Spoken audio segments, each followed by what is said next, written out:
Nah, setelah kemarin kita membahas apa yang namanya sedulur papat limo pancer yang mengenai diri kita, pengenalan untuk diri kita sendiri, maka kali ini kita akan bahas satu persatu ya Le ya. Jadi apa itu pancer, apa itu kakang kawah, adiarari, pusar getih, nah yang mewakili empat nafsu. Nah Le, yang namanya pancer itu diri kita sendiri Le. Jadi diri kita ini ketika lahir ya diri kita. Apa yang menjadi diri kita itu bukan apa, ya diri kita ini. Nama apa yang namanya jiwa itu ya memang diri kita sendiri. Berbeda dengan roh, berbeda dengan sukma, berbeda dengan yang lain ya, yang pasti jiwa kita ya diri kita sendiri. Nah makanya nanti yang bakal menitis untuk menitis ke yang ke anak putu kita nanti ya jiwa kita ini, pancer ini itu menurut pemahaman Mbah ya. Insya Allah kalau ada yang bisa membenarkan mohon dibenarkan seperti itu Le. Dan jiwa itulah yang jadi itu putih Le, putih jernih dan tidak akan tercemar Le ya. Nah terus dikelilingi dengan empat nafsu tadi, Sofia, Lawamah, Amarah, dan Mutmainah, yang mewakili abang, ireng, kuning, putih. Nah kita lihat tadi yang namanya nafsu amarah itu merah ya, merah itu ya pasti ya ini dengan kemarahan. Nah kemarahan itu pasti isinya ya kita pengen mengamuk, pengen apa, pengen ya ego yang berhubungan dengan emosi. Nah terus letak kita kalau punya ilmu kasaktian, kadigdayan yang berkaitan dengan katausan, dengan dengan hal-hal yang sifatnya pengen gelut, pengen apa, tempatnya itu di amarah ini, sisi kita ini yang pasti maju. Nah terus yang kedua itu yang bernama nafsu, yang bernama Sopiah. Jadi saudara kita itu yang bernama Sopiah berwarna kuning, pengejauhan dari hari-hari, adi-hari ini tempatnya itu kesenangan. Nah kalau kita itu pengen demeni wong, pengen demeni pengen punya ilmu yang namanya ilmu pelet dan sebagainya, nah ini nanti yang maju Le. Nah ini yang akan nanti maju dan berkolaborasi dengan khodam atau mungkin ilmu-ilmu yang namanya ya seperti itulah, pengasihan, pewarisan dan hubungannya dengan elhat akan seperti itu. Nah terus ini nafsu yang bernama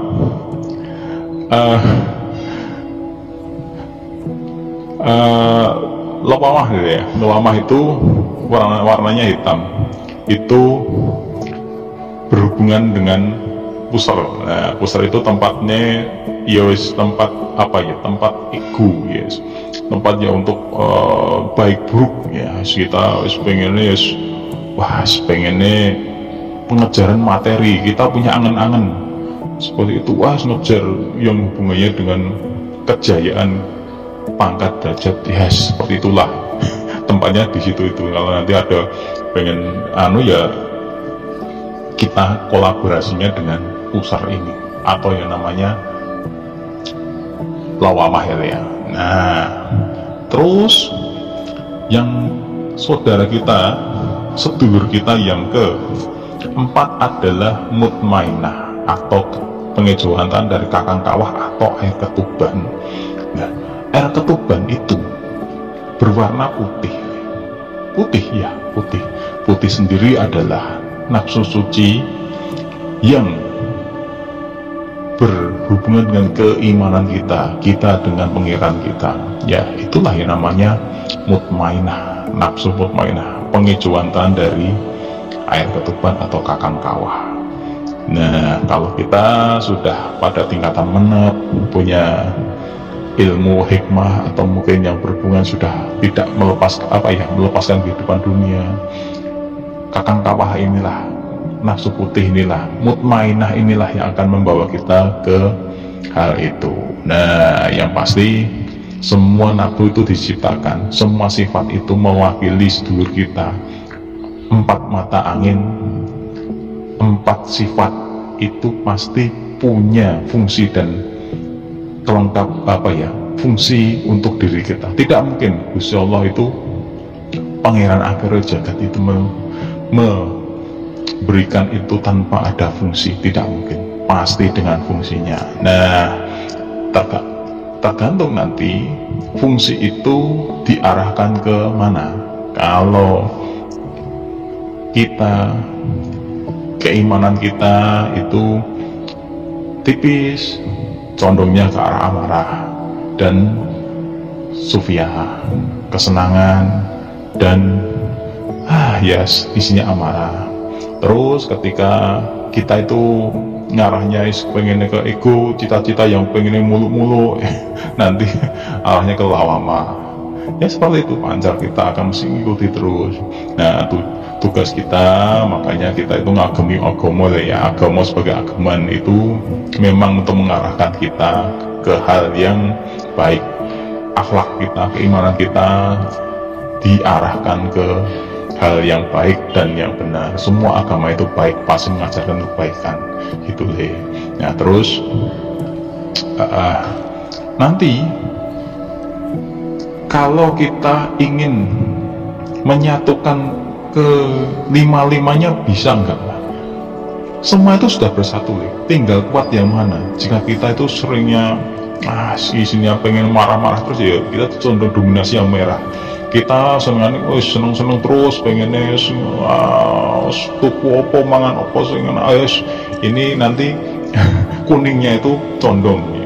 Terus nanti kalau kita sudah menep, intinya sudah sering ke masjid atau sering ke pura atau sering menembah, ya sudah melepaskan kehidupan dunia, putihnya inilah yang akan naik. Ya seperti itu.